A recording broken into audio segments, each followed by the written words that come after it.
ازيكم عاملين ايه؟ يا رب تكونوا بخير. جايالكم بالقصه اللي بتحبوها، حكايه ليلى. بس قبل ما ندخل في القصه ما تنسوش تعملوا لايك، اشتراك في القناه، وتسيبوا كومنت لطيف تحت الفيديو. عاوزين نوصل الفيديو ده ل 100 كومنت على الاقل. قولوا لي رايكم في الجزء، واذا حابين انزل بجزء جديد ولا لا. كنا واقفين في الفصل اللي فات على ليلى وهي راحت تشوف أدالين البنز، وبتتساءل ايه نوع المؤامرة اللي هي خافيها عنها. بتروح وبالفعل أدالين بتسلم عليها وبتقول لها ان عدى وقت كبير جدا من اخر مرة شافتها فيها، وبتكون باينة انها لطيفة جدا. بتسلم عليها ليلى وبتكون بتقول لها سيدة أدالين. بتقول لها أدالين ان مفيش داعي انها تكون رسمية، وان هي تقدر تناديها أدل بس. وبتبص على العقد اللي في رقبة ليلى لكن ما بتقولش حاجة. وبتقول أدالين إنها كانت فضولية جدا بشأن أحوال ليلى مؤخرا، عشان كده هي اجت عشان تشوفها، وإنها سمعت إن السيدة سيمور وسيو في الخارج وهي كانت بتتمنى إنها تشوفهم. بتقول لها ليلى إنها تقعد، وبيكون كل تفكيرها إنها لبست العقد قصده، لكن على ما يبدو هي ما افتكرتش قلادتها القبلية دي. وبتقول لها ليلى ان مفيش اي حاجة اتغيرت الايام دي. بتيجي الخادمة وبتجيب شاي ليهم. أدالين بتقول ليلى ان الشاي ده من القارة الشرقية، وبتسأل ليلى اذا كان الشاي بيعجبها وان هي جابتهولها كهدية ليها. بتقول لها ليلى ان هو كويس وريحته كمان حلوة، وبتشكرها. أدالين بتقول لها ان مفيش حاجة كبيرة هي عملتها، وبتقول لها كمان ان هي عارفة ان شيو بيفضل الشاي عن الكحول، وهي دلوقتي حريصة عشان تسمع رأيه وأفكاره عن الشاي اللي هي جايباه كمان، وبتتمنى ان هو يحبه. ليلى بيكون كل تفكير ان أدالين امرأة بتتباهى بمهارة بقربها من زوجها، وبتقول ان شخص اقل سيطرة على مزاجه كان هينفجر بسبب اللي هي قالته. وبتتخيل نفسها وهي متعصبة على أدالين وبتكب الشاي، لكن بتفكر وبتقول ان ده هيخليها غير منطقية غير عقلانية بالمرة. وبتقول انها لو عملت كده أدالين ممكن تتظاهر بالدموع، وتسألها اذا كانت عملت حاجة غلط ولا لا، وكمان هتتأسف منها، وان هي دي الطريقة بالظبط اللي بتلعب بيها دور الضحية ببراعة. بتقول لها ليلى على ما يبدو ان التجارة مع القارة الشرقية مزدهرة. بترد عليها أدالين وبتقول لها ان كل ده بفضل الشركة التجارية اللي بتديرها عائلة ديلاكرو، وان هم فتحوا مؤخرا اقصر طريق تجاري للقارة الشرقية. بتقول ليلى ان هم عائلة ثرية للغاية وبيسيطروا على التجارة مش بس في المملكة ولكن في القارة كلها. وبتقول ان هم واقعين في الطرف الجنوبي من القارة، وهو مركز تجاري مع مناخ معتدل وارض خصبة، مكان بتنمو فيه المحاصيل بشكل كويس جدا. وبتقول غير كده نادرا ما بيعاني جنوب القارة من الانقسامات على عكس فالنتينو. ومع كده فإن قوتهم العسكرية أصبحت أضعف، عشان كده صدع واحد بس ممكن يتسبب في أضرار ما ينفعش يسيطروا عليها.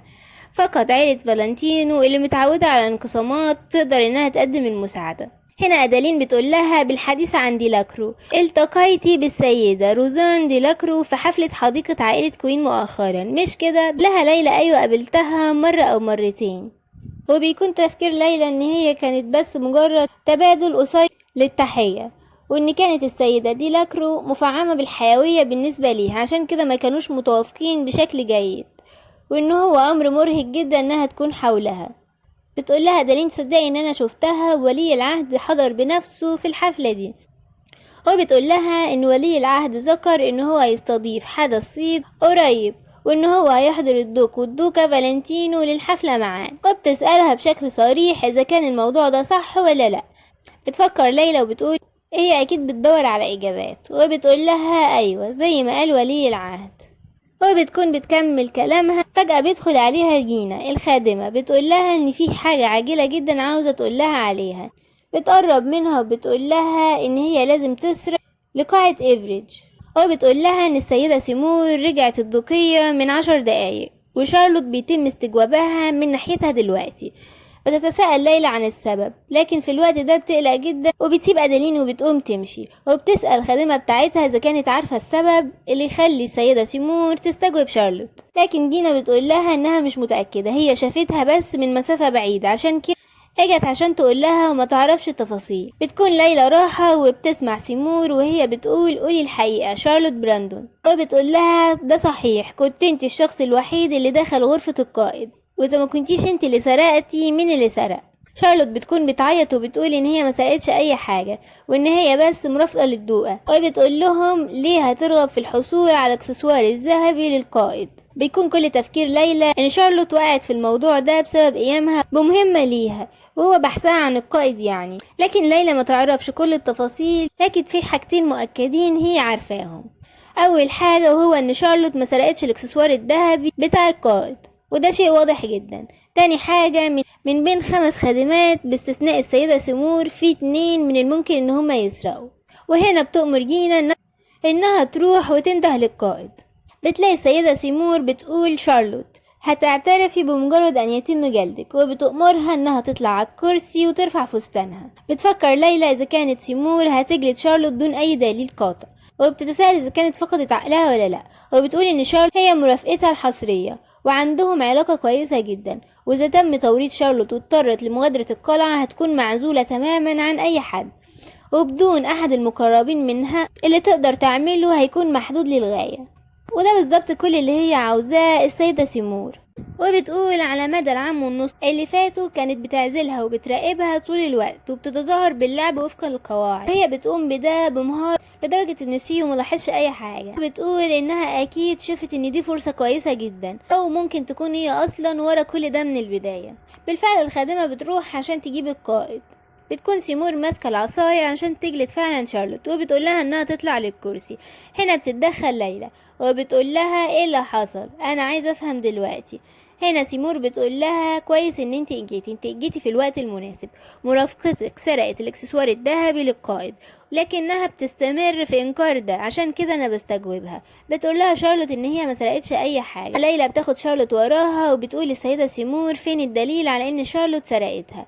بتقول لها سيمور ان هم عندهم شاهد، وبتطلب من الخادمه انها تقول اللي هي شافته. هنا بتقول انها الخادمه المسؤوله عن تنظيف غرفه القائد، وانها من 20 دقيقة راحت عشان تنظف الأوضة، شافت شارلوت بتخرج منها، وهي لقت الأمر غريب جدا، وكانت على وشك انها تبلغ القائد. لكن لما وصل لتحضير رحلته، بمجرد دخولي للغرفة عشان اقوله عن شارلوت، القائد نفسه قال ان الاكسسوار الذهبي بتاعه مفقود.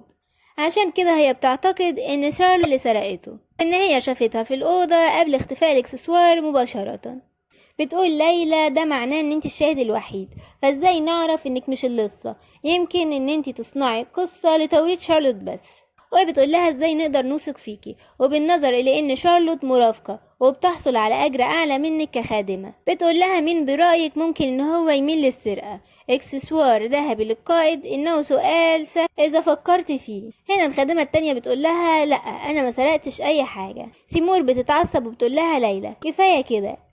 لكن ليلى ما بتسكتش وبتقول لها اذا كانت انتهت من تفتيش الخدم، وان يبدو ان ده اول شيء لازم عليهم ان هما يفعلوه. قالت سيمور ان هي ما فكرتش ان الامر ضروري، وانها تتسبب في دوشة كبيرة، وخصوصا ان هما عندهم شاهد في النهاية. بتقول لها ليلى طب واذا كان الشخص اللي بيدعي ان هو شاهد هو الجاني في الاساس، وان هما لازم يفتشوا الجميع بدءا من المجتمعين هنا دلوقتي. لكن سيمور بتقول لها اذا كان ده ضروري ولا لا، وبتقول لها ان هي فضولية اكتر بشأن سبب دخول شارلوت اصلا لغرفة القائد.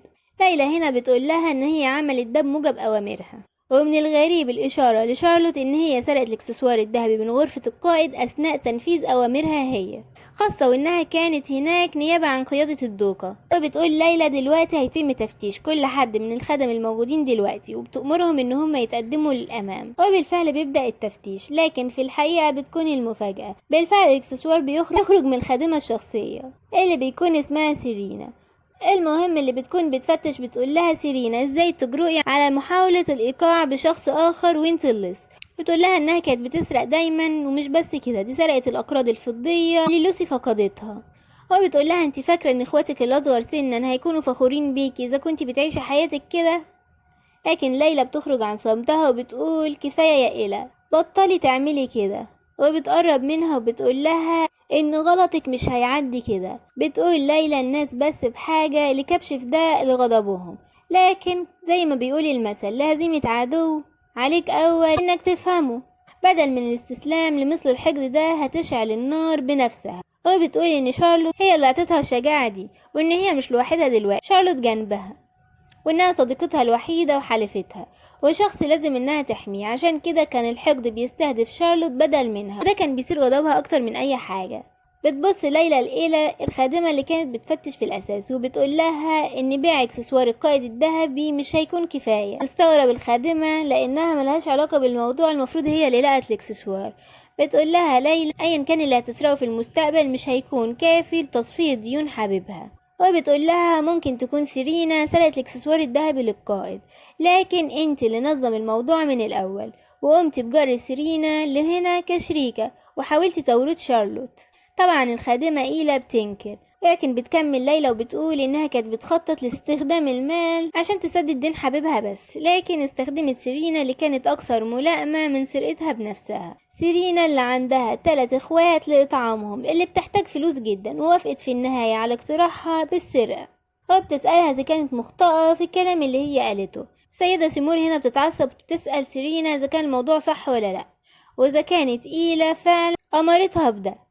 سيرينا هنا بتبدأ تعيط وبتقول لها ان ده صحيح، وفعلا هي امرتها لسرقة الشيء الثمين ده من القائد، وانها ما كانش عندها اي حاجة، كانت بس بتتبع اوامر إيلا، وان اخواتها هيبقوا جعانين جدا من غيرها. الفترة الاخيرة اخوها الصغير اصيب بالتهاب رئوي، وعشان كده ما قدرتش تستحمل تكلفة الدواء وبتطلب منهم السماح. طبعا السيدة سيمور بتكون متعصبة جدا وبتسأل إيلا عن حبيبها واذا كان المقصود من حبيبها ده خطيبها، لكن ليلى هنا بتتدخل وبتقول بطبيعة الحال ما تقدرش ترد بصدق.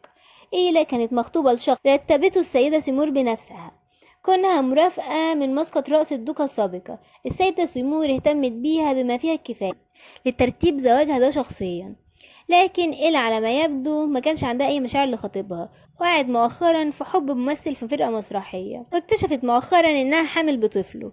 وفي النهاية استشارت طبيب القرية، ولسوء الحظ صادف إنها سمعت محادثتهم، وبالتالي هي خططت لتصفية ديون حبيبها قبل هروبها. السيدة سيمور بتتعصب جدا وبتضربها بالقلم وبتقول لها إنها شخص قذر جدا، وبتقول لها إنها تكون محبوسة في غرفتها وما تفكرش بالمغاد لحد ما تعطي أمر، وإن الموضوع بينطبق على الخادمة التانية كمان. وبالفعل بتؤمر الخدم بإن هما ياخدوهم الاتنين ويقفلوا عليهم. بعد ما بياخدوهم السيدة سيمور بتقول لليلى إنها ما كانش عندها فكرة إنها تعرف كتير عن الخدم. بتقول لها ليلى كسيدة المنزل من مسؤوليتي إنها تكون على علم باللي بيخدموا العائلة. سيمور بتقول لشارلوت إن هي هتعيد الإكسسوار الذهبي للقائد عشان كده تسلمه، وبتسأل ليلى إذا كان في أي حاجة تانية بحاجة إنها تقولها لها. هنا ليلى بتخرج عن صمتها وبتقول لها إنها ما تعبسش مع الخادمة بتاعتها مرة تانية. طبعا السيدة سيمور بتكون متعصبة من اللهجة اللي ليلى بتكلمها بيها، بتقول لها إنها تعتبر إن ده تحذير، وإن الموضوع ده إذا حصل مرة تانية مش هتقف مكتوفة اليد وهتراقب. وبتقول لها كمان إنها زي ما قالت لها هي عارفة كتير من الأشياء. طبعا هنا السيدة سيمور بتتعصب جدا وبتقرب من ليلى وبتعطيها بالقلم، وبتقول لها ازاي بتجرؤي ان انتي تكلميني بالشكل ده. وفي اللحظة دي بيدخل سيو واللي بيكون شاف ليلى وهي بتتضرب بالقلم. يا ترى هيعمل ايه مع السيدة سيمور؟ ده اللي هنعرفه من خلال الفصل الجاي. ما تنسوش تعملوا لايك واشتراك في القناة وسيبوا كومنت لطيف زي ما اتفقنا. الى اللقاء في الفصل القادم.